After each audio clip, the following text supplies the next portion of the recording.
Welcome back to the Aggie Chocolate Factory Expo of 2020. My name is Zach Cooper, and I'm the manager here at the Aggie Chocolate Factory.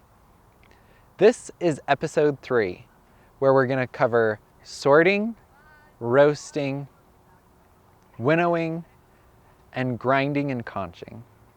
When we receive beans here at the Aggie Chocolate Factory, the first thing that we do is store these beans in a freezer. This is a really important step in the chocolate making process.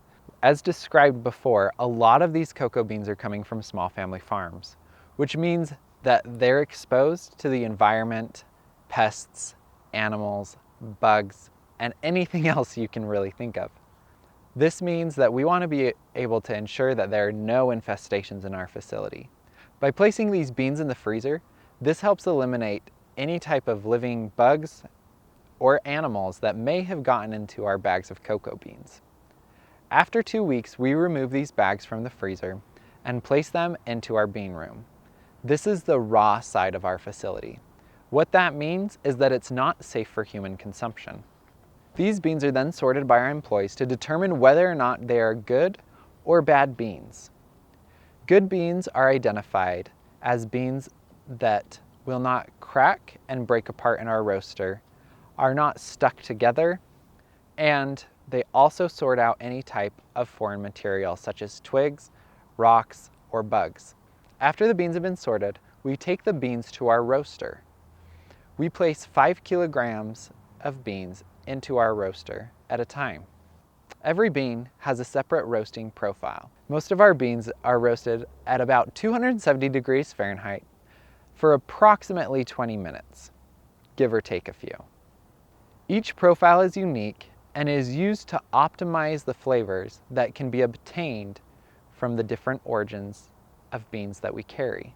Once these beans are roasted, we allow them to cool before we process them any further. We then take the beans and we place them into what is called a winnowing machine.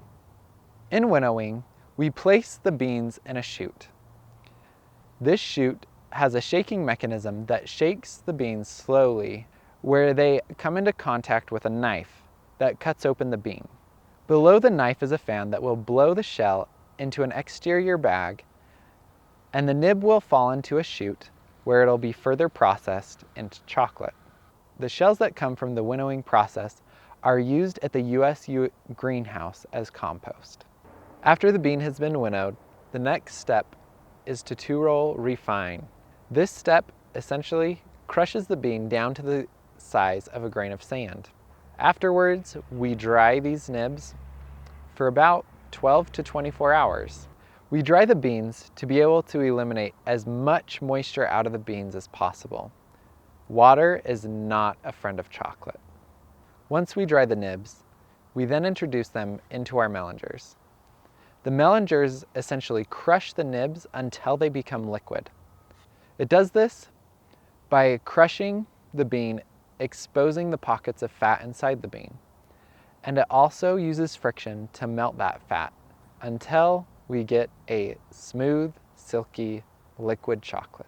After the nibs have been ground down into cocoa liquor, we add the remaining ingredients. So in our Thistle and Rose dark chocolates, all we add is sugar. In our milk chocolates, we'll add cocoa butter, sugar, and milk powder. And every once in a while, we'll add a little bit of sunflower lecithin.